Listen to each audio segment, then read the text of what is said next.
Here's three signs that you have unresolved trauma in your life blocking manifestation. Yep, that's right. When it comes to manifestation, trauma will block your blessings.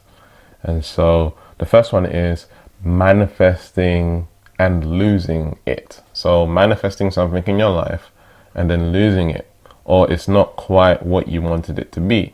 One of the things that seems to happen quite often with my clients and students is that they'll manifest a relationship, for example, and then that person will be emotionally unavailable, just like their parents were, right? Or maybe they get into a relationship and they manifest a narcissist all the time. Usually, this is because there's unresolved trauma within the self. And it's not until you heal it, until it goes away and you stop manifesting it. You see, the way that the universe works is you are a manifestation, or the external world is a manifestation of you. I mean, the external world is a reflection of you. Neville Goddard has a saying that everyone is you pushed out. And so when you constantly attract the same thing over and over and over again, there's a lesson being taught to you. And it's not until you learn the lesson, heal the lesson, and grow beyond the lesson that this continual experience keeps happening in your life. Oftentimes people will try to change the external world, or change that person, or change what's happening, or they'll say, why me, and blame the world for what's going on. And in some cases, we can take the steps to talk to that person, communicate with that person, and explain what's going on. A lot of the time, there's internal unresolved trauma and pain that we need to deal with in order to stop reflecting that in the external world. Another example of this is you'll manifest money, lose the money. Manifest money, lose the money. Your wealth or your abundance is not growing with time. You'll have a windfall of money, or money will show up and it doesn't seem to grow, right? You find yourself maybe spending on things that you shouldn't be spending on, or splurging on things that you shouldn't be spending on, or you'll spend a bunch of money, you don't know where it's gone. And this is something that first of all, we need to learn to manage our money in order to grow our wealth. A lot of people think I need to make more money in order to build more wealth, but in actuality, it's more about managing your money. I went to a very powerful seminar about 5 years ago, and it was called the Millionaire Mind Intensive. And this whole seminar was pretty much about getting rid of subconscious programs about money, but also teaching us to manage your money in order to build your wealth. Okay. And so many people are afraid, even I was like afraid to manage your money. It feels controlling, you feel restricted. Many empaths might feel this way about money. But I can tell you right now, if you're not budgeting and managing your money and allocating money to certain accounts and things like this, you'll have a hard time with growing wealth. All right. And so it's been my experience of making a ton of money and losing it all because I didn't know how to, I didn't have a money IQ. I didn't know how to manage my money properly. And so when it comes to manifesting money, losing it, ups and downs with money, there's unresolved trauma.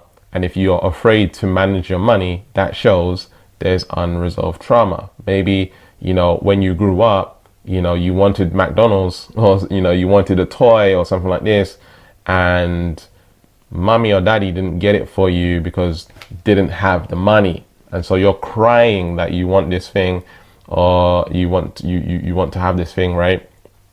Food or toy or whatever it is, right? And so now you got a traumatic experience that you don't really recognize as a traumatic experience about money. And so when it comes to manifesting money, you feel bad about it because, there's these problems going on from your history or your childhood wounds, right? So that's another example. So the second one here is internal resistance. Internal resistance. Internal resistance shows up as procrastination usually, and you can even love something. Like you can know, okay, this is my dream career, this is what I want to go after, but you're afraid to do it. Okay, you're afraid to go after it. Us as human beings, we're being taught to follow a career, a path, a relationship. Like we'll follow a path that makes us sad in a way, like doesn't make us fully happy. And so when it comes time to doing something that makes you happy, it's almost as if you find it hard to do it, because in the past, happiness has led to pain, right? Happiness had led to trauma. Like, for example, you pursued a relationship, you was in love with this person, and then you broke up, or you had your divorce and you got hurt. May have hurt others as well, maybe your children and things like this. All right, now you have a traumatic experience, right? And in your mind is linked up that happiness leads to trauma. Happiness leads to trauma. So following your career, or what you're passionate about, or getting into a newer relationship, right, is linked up in your mind that relationships lead to trauma, or my happiness leads to trauma, or that career path is going to lead to trauma. And so there's this heaviness within, there's this procrastination resistance within the mind, within the heart. You might feel it somewhere in your body on moving forward. When it comes to moving forward and taking action on writing that book, or starting the eBay store, Shopify store, starting your own YouTube channel, going for the real estate business, starting your hairdressing business, starting your crystal business, or whatever it is, right? Posting on social media, there's internal resistance doing it, because it's going to make you happy, it's going to make you fulfilled. All right. In some cases, you might have this negative trauma or association or wound around working, or working too hard. This happened to me. I used to work really hard in the past in my jobs that I used to have, right? I used to work really, really hard, work long hours, and stressful. So a lot of work, a lot of physical energy going into it, a lot of mental energy going into my job, all right?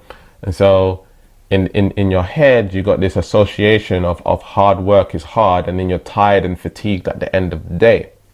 And so when you hear the word business, you associate it with work ethic, working hard, pushing, struggling. It's going to be hard and all this stuff, right? It doesn't resonate. Business is playful, right? No one's saying business is playful, it's fun, it's freedom, it's happiness, it's joy. No one's really saying that about business. If you look at the motivational videos on YouTube, and people who start the business, they tell you that it's hard, right? And in a lot of cases, it is hard, because they're going against the grain. They're doing something that they don't like. They're doing parts in the business that they don't like, and things of the nature. Don't want to dive too deep into that right now, but what I'm saying around here is not necessarily a trauma, but it's more of a wound around the area of working. And so when it comes to starting a business, and doing something for yourself and making yourself happy, and the work that's involved in it, right? There's this association in your mind that I'm going to have to work hard, and I don't want to be tired and fatigued and put all this effort in. So internal resistance is emotions. It could be subconscious. It could even be energetically, right? Blocking you from manifesting your intent, manifesting what you want into your life. All right. The last one here is external resistance. Okay. And usually this is a reflection of what's going on within, but maybe you're seeing it as, external, where, you look on the outside and you just feel like something out there is blocking you. Like things just don't seem to go your way. You're doing all the hard work, you're putting the work in, you're manifesting, you're visualizing, you're doing everything, you're doing all the steps, but the out there is not changing, right? The results that are showing up in your life, not changing. It's staying the same, or you take 2 steps forward, 3 steps back. It's like you're, on an elastic band, and you just snap back to your old ways, snap back to old resistance, snap back to the old self. And you just, in this loop, this up and down experience, and externally, you're just not seeing the results that you want. It even goes to the point where you might even not even feel like you have any traumas. You might not feel like there's anything going on or anything blocking you, but for some reason, external results are not working. Things are not showing up for you. And what I want to share with you is one of the most powerful teachings that I think you should know. That time does not heal all. You just forget. Okay? Time does not heal all. You just forget. All right? So let's say you've been through something challenging.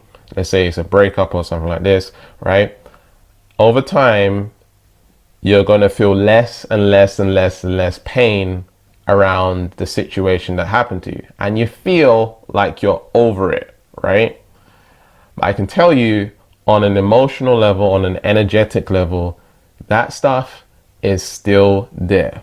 Okay? There's a record in your body of that experience that you went through. Okay? It doesn't just go away. It never just goes away. Right? If you can remember it, right, it's in your mind. That means it's a part of who you are, right? It's a part of your memory. You might not necessarily feel it anymore, but it's still within your body. Okay? You store emotion in the body, right? In all different parts of the body. And many people have certain diseases or ailments in the body because they have trapped energies and trapped emotions within their body. There's also energetic things that happen, all right? And, you may have heard of the Akashic records. Okay, everything is stored in the universe. Nothing escapes the universe, okay? The mind of the universe, the superconscious mind, is always collecting data. And, whilst we can, push past this stuff, you can take massive action, manifest a dream life. It doesn't necessarily mean that the internal stuff's resolved. And for many people, they never get to that the outcome that they want. Some people do. And if we look at someone like Aaron Doughty, for example, I don't know if you know him, I've spoken about him before in my videos. He was making daily videos every single day for like 3 years straight, and that got him to success. Did he have to work that hard in order to get where he wanted to be? Probably not. If he just resolved his trauma and some of the things that he went through, and he's spoken about this, publicly, that he had certain experiences and wounds that he was dealing with, and he was chasing significance, and that's why he wanted to build a big YouTube channel. Okay, if he had resolved that stuff within himself, would he had to have worked so hard in order to manifest that reality? Probably not. Okay, and so many people don't realize this. Some of the most successful people out there have huge trauma, which is why they want so much significance in terms of material success. And so they chase it and they make it happen. And once they're there, some of them realize that, hey, I did all of this because of this. Or some of them, they just keep going and going and going and going and manifesting more or creating more or making more money. And they're not dealing with what's going on within. And a lot of them, become very unhappy, unfulfilled, and they don't know why they have all this material success, and they're like, all this stuff. Some people become conscious of that. And so it's really recognizing that certain wounds from your past stop you from creating the reality that you want. So chances are, if you're seeing external resistance, you're the type to push, right? To push boundaries and try and make it happen no matter what. You're working really hard, but you're just not seeing the external results of all your efforts. Okay, usually this is because of unresolved trauma. I suggest manifesting from the heart. I suggest manifesting from whole and complete. I suggest manifesting from abundance, not lack, like you're trying to escape something. All right, and from doing that, you will see things change around you. And you're more than welcome to get my free energy reading, my alchemy energy reading, and the manifestation diagnosis session in the description. We will be getting on your phone with you, reading your energy, finding out what's blocking you from getting the life that you want, including trauma. So if you feel like you have any sort of trauma that's holding you back in your life, maybe you've had some sort of abuse in your life, bad upbringing or whatever it is, this is blocking your manifestations, and the free energy reading and manifestation diagnosis session will help you with that. Okay, the link will be in the description. And check out this video on how to survive the dark night of the soul, and this video over here, or this playlist over here, 3-part series on how to raise your vibration properly. All right, so remember to keep learning, keep growing, keep expanding, and I'll speak to you soon. Peace.